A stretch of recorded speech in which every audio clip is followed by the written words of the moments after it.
All right, you guys, we're here today making some Oklahoma onion burgers. Got our beef, 2 pounds right here. Worcestershire. I've always heard Worcestershire. My mom's Australian, so she says she speaks the Queen's English, allegedly. Got a tablespoon of that. Half a tablespoon of this garlic powder, not onion powder. A little pepper.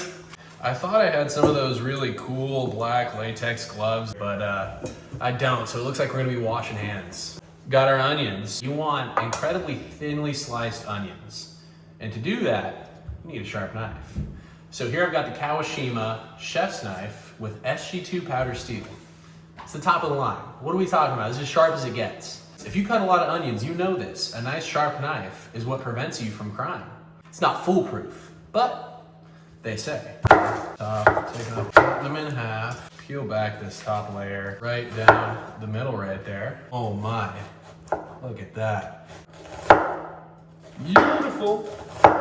I've got my beef in 2.5 ounce balls, and I've got some onions. Let's head to the grill. So part of this is a little bit of onion management. Kind of keep them on there, see if you can throw them on top, you know? Oh yeah, oh yeah, come on. Bada bing, bada boom, look at that, get in on there. All right, what did I say, craft single, come on. Throw it on there, all right. And do top bun, and then bottom bun right on top. The kids are calling this the meat steam. Oh, Zach, you are a kid. I know. So this is gonna take a couple minutes. We'll be back shortly. Let me get this guy right here. And there you have it. Oklahoma onion burger. Brought to you by Messermeister. Go out there, give it a shot. Rock and roll.